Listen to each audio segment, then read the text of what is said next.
Hey, everybody. Welcome to Inside Scoop with Sue. And we are back with John Duffy, one of my favorites, a psychologist and author of Parenting the New Teen in the Age of Anxiety. Everyone needs that book, and a podcaster. So, John, thanks so much for coming back to join us. Thanks for having me back, Sue. I'm always delighted and surprised to be asked back.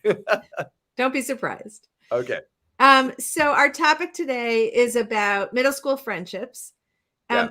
I think it's one of the most shocking things to parents, and least we're so unprepared when it happens, when middle school hits and what we knew to be true is no longer true. And yet we're not really prepared ever. Like, I once asked a teacher, I have 5 kids, so I finally saw a pattern and I asked a teacher, do you know what's going to happen this year? And she said, oh, it's the same every year, of course. And she starts defining like who's going to be this and who's going to be that. And there's always the same players, but different faces. And I said, well, why don't you tell anybody? Like, why do we have to be surprised? So we have John Duffy here so that you don't have to be surprised. Okay. Question number 1. Yeah. My kid has great friends. I love her friends. I'm friends with their moms.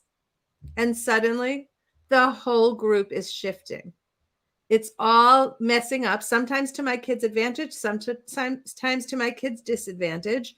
If my kid is devastated, how do I help them? Yeah. So it kind of goes back in part to what you were talking about with the teacher, right? That we have to expect that this stuff is going to happen in middle school. I don't know how many of you have had the opportunity to walk through a middle school hallway during a passing period. But it is the craziest physical array ever, right? There might be a 6 feet tall girl walking next to a 4'11" boy, right? And and it smells. And middle school is by and large a mess socially, and it's kind of where there's this I picture it being this big sorting machine. And yeah, oftentimes kids come into middle school with their little grammar school groups, and these grammar schools compile into this one middle school. And I think a lot of us convince ourselves, well, this is going to be their group, and they'll just add a few kids to it, as parents, not remembering that that's not how middle school works. There's such an array of different developmental styles and interests.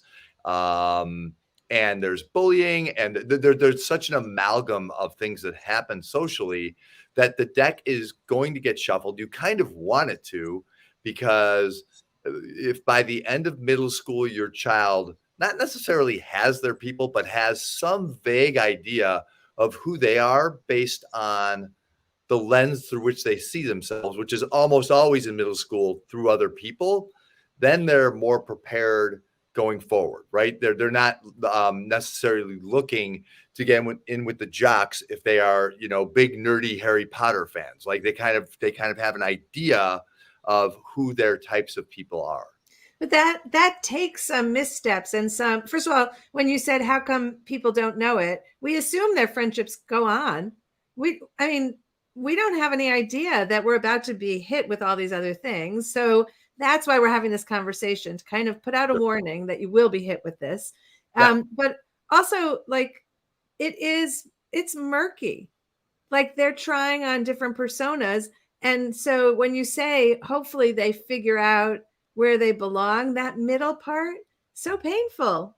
It's so painful. And that's really what the questioner is wondering about, right? How do I help my kid through the painful part? And I think the way to start talking about that is what you don't do. And what you don't do is minimize the pain. Like, oh, this is a phase of your life. It'll pass. Don't worry about it, because if any of us remember middle school, anybody who knows a middle schooler or has a middle schooler knows what's happening in their lives socially. It feels urgent, immediate, imminent, permanent. It feels big, right? And so to minimize it is a big mistake. To let them, unwind and tell their stories. And sometimes kids are going to resist that, of course, but to the extent that you can draw them out, they'll at the very least be able to talk it all through. And that sometimes the parent that's the best you can do, is bear witness. You can't necessarily absorb that pain and make that not happen. Like, it is a painful process. And I don't know a way, and I wish I did, I really do, Sue, to inoculate our kids from that pain. And we're this generation, we do not want our kids to experience discomfort, right? And Yeah. yet middle school relationships, friendships are so uncomfortable by nature. Like, I was thinking this morning, have I worked with a middle schooler who went through those years, the 2 or the 3 years, without going through a friendship crisis? And I don't remember ever once having that happen. Even with the kid who's deemed the most popular kid, is still lonely, questions him or herself, doesn't think they're good enough, doesn't think they're likable. It's a really, really trying time. So, like, I know we therapists love to say, oh, just do a lot of listening, more listening than talking. But here, I actually mean it. And you meet it everywhere else too, but here in particular. So I think the hardest thing is just sitting without a solution, right? Yeah. Like, you have to learn how to kind of sit in the space you're just describing and hope that time kind of works itself out. There's not a like Band-Aid to put on it. There's not. And just a little bit from my experience, what parents often try to do these days is find a Band-Aid, do an end around, like, I'm going to write the parents of the child my kid broke up with, and I think I can arrange the play date thing, and I urge parents, and it's hard to do, and I was terrible at this. It's really hard to do when your kid's the one in pain, to back away and let the kids take care of this, provided everyone's safe, on their own, and things will eventually sort themselves out. By and large, every once in a while, there's a situation that you have to get involved in, but if you get over involved, your kid becomes a marked human being in the middle school.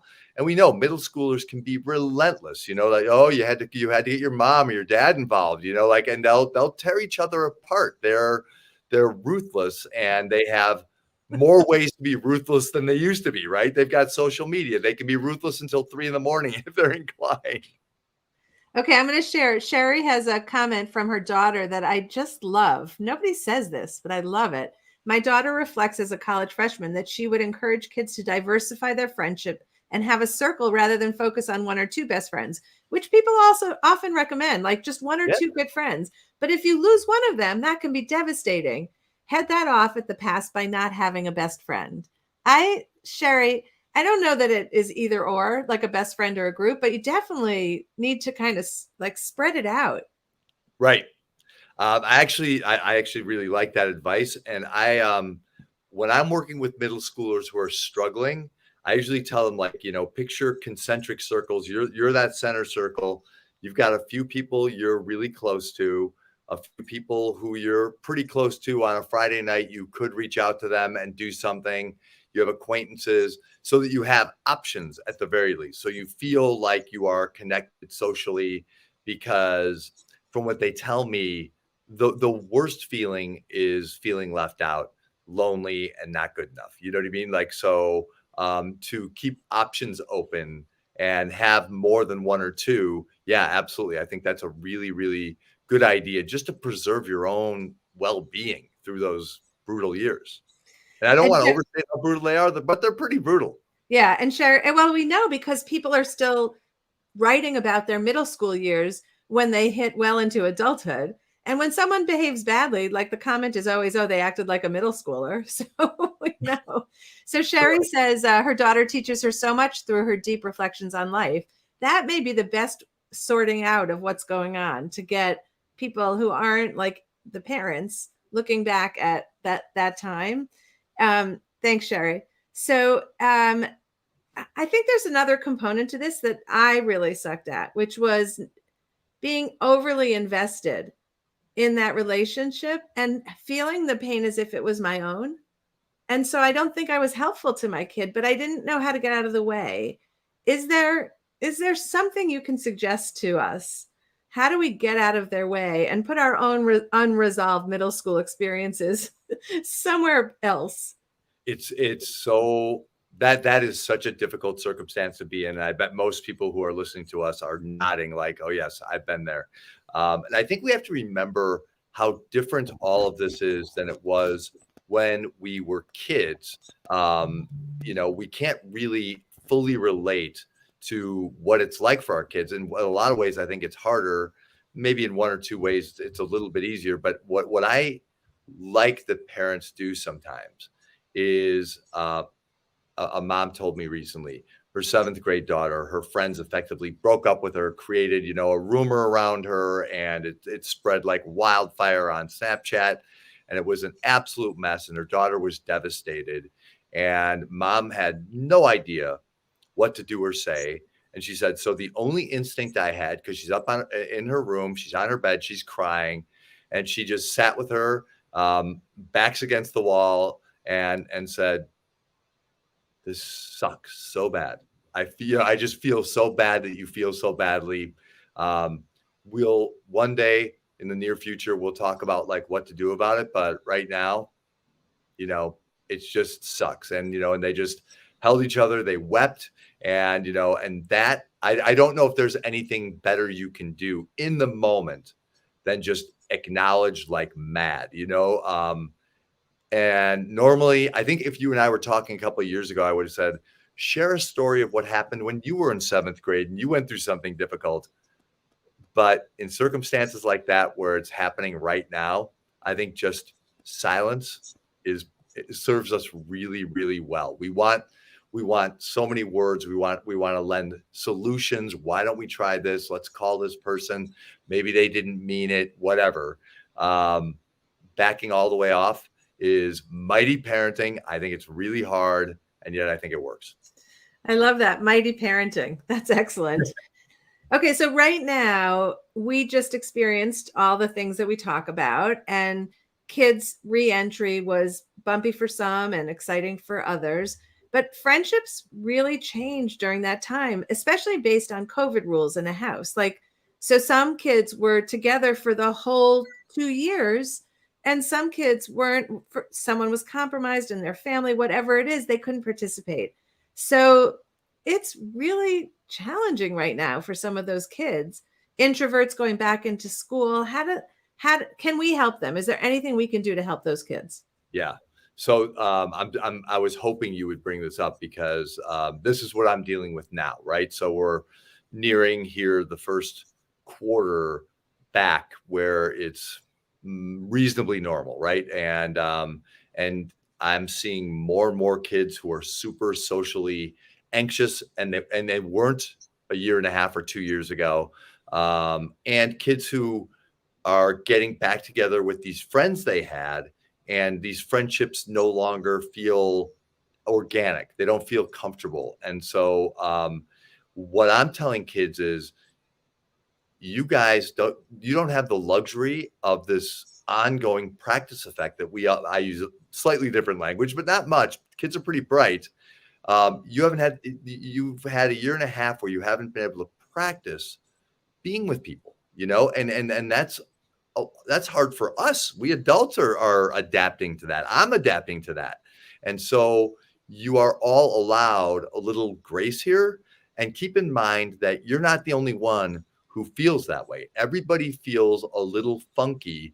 So if your interactions feel kind of sideways, that's okay. It's even okay to say, it's so weird to be back here, and for things to be normal, to have a little bit of a meta comment on how odd it is might get you out of some of that discomfort, but I think we have to acknowledge that it's been a long time, and it's been really odd for these kids. A year and a half out of a 12 or 13-year-old's life is way different than a year and a half out of ours, and they really don't remember how to do this well. And then they mean it sincerely. Like, my very best friends, I don't know how to talk to them.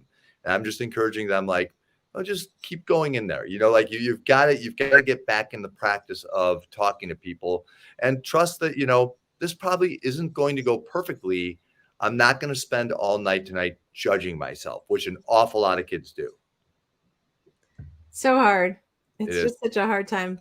Okay, so I have a question outside of the, I mean, just kind of universally. The places that feel really vulnerable for our kids, particularly in middle school, like to me, the lunchroom, the bus, and also my very least favorite when the teacher tells the kids to pick a partner. So is there any reason if it's a struggle for your kid, is there any benefit to not, like, maybe you can come up with a solution for the lunchroom if a kid's struggling, or maybe it's important for them to be in the lunchroom. Maybe it's a time for growth. I don't know, but I always felt so badly for kids that, couldn't find a place in the lunchroom. Right. Here's what I think parents do where we go a little sideways in these circumstances. We presume if our child says, like, oh, I'm sitting at this table with this one kid who's not very popular, or I'm alone in the lunchroom, or I'm, sitting, in the middle of the bus, but nobody ever sits by me. And we make these immediate assumptions, partially based on our own experience.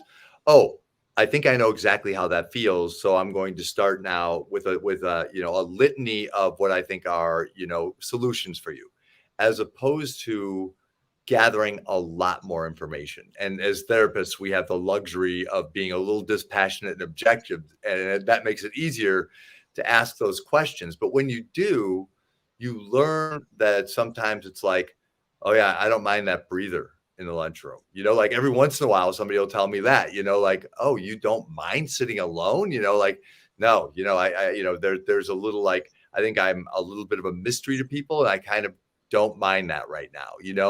So if I could urge parents to do anything, it would be slow your roll a little bit, and ask some questions about, like, what that really is like, because our assumptions are usually, because we don't want our children to be uncomfortable, the very worst thing, like, oh my God, you're terribly lonely and you're being rejected by everybody.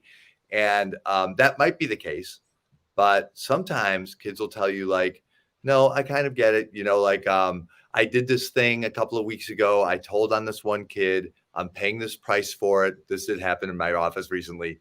And I'm paying the price for it. I get it. I think things are going to be back to normal, in a couple of weeks, but I get that I'm being kind of socially punished right now. So data gathering helps almost always. And it would protect me if I had kids at home still from assuming that my reaction is their reaction. Yes. Like just thinking that there's a possibility we would have two different reactions to the same story. Certainty, right? Yeah. We're all different. Yeah. How do you feel about teachers telling kids to find partners? I loathe it. That and the picking teams in gym. Mm. I really loathe these exercises. If I had any agency over that, I would beg them not to do that, because it puts too direct and fine a lens on those kids that are marginalized, right? Are not part of that mainstream. And kids tell me, so, that it's so consistent, like I'm always the one not getting picked for the thing, and so if we could undo that, if anybody has any agency over unraveling that, I would love that. If you're the parent of one of these kids, one thing I found works is oftentimes and this is strictly tactical, but the teacher will ask, does anybody want to volunteer to be a leader? And I usually encourage kids, like, take that opportunity, volunteer to be a leader, and you might have this opportunity to shift the narrative a little bit. Like, people might see a different side of you, want to be picked on your team, so suddenly you're in this position of power instead of this position of, ultimate vulnerability, which is awful. So Jessica Port, who works for us, just shared, forget middle school. I hated when we had to choose partners through high school. It's so true, Jessica. Here's what I want to say. I want to say to teachers, you're missing an opportunity, because you might actually be able to make a friendship between two people who would never talk to each other. So we try to do that as adults. We try to figure out how to open the circle, and it's such an opportunity. But Yes, doing that at random is such a great idea, right? Yeah. Because, right, kids may find a connection, and often do, that they would never have otherwise. I always think it's so cool when somebody from one distinct friend group, right? The jock is hanging around with somebody who is from, what we would guess is the opposite group, and they somehow form some kind of a bond. And that happens more in this generation than it did when I was in middle school and high school. I can say that with certainty. So there's opportunity for that. I love that idea. So, Yeah, the lines aren't so strict anymore. Like you right. can be both a nerd and an athlete. No Yes. one's, yeah, and it's kind of fun to do that. Okay, so my last question for you. This is all about resilience, building resilience in our kids. It does mean that we have to suffer through pain and learn to sit with it, which is not my strong point. I hate that. I want to go right to the solution. But if you were to pick one thing that we could do to arm our kids with resilience, and particularly if you have a middle school kid, like what would be the one thing that you would say to parents? Try this. Now, you've said a bunch of things, but Yeah. you have the one big one. Um, it's not necessarily doing a thing. I think it's more cognitive than behavioral. What I would want parents to instill in their kids is the idea that um, they are they are good enough right now, that they are good enough people. What I hear from kids way too often is this feeling of like, of course I'm rejected, I'm a loser, like, and I loathe myself, and I apologize for using those words because they're really harsh, but I hear on this couch back here, I hear those words from young people way too often to ignore them. So to the extent that you can talk with your child enough, give them enough of your own attention so that they know that they are good enough, that they are not losers, that there is not a reason for them to loathe themselves, and to find the things that they really like about themselves, even if it's not kind of the thing of the day, that it's not the most popular thing, that they're worthwhile. And I think if you can instill that in your kids, that's where that grit and tenacity and resilience, all that stuff is going to come from. Um, Short of that, I don't know the kids. I just think it's just like going into a pinball machine and being beaten up for 3 years and coming out hoping you're reasonably okay and intact. Yeah, yeah, it's a rough time, but you gave us a lot to think about. And I think, a lot of it's on us as parents to kind of navigate alongside them. And Yeah. then, watching these kids hopefully blossom, right? At the end of this murky time. So thank you very much, as always, for joining us. You always leave us with stuff to think about and really things to apply that can change our lives. Thank you. Thank you, Sue.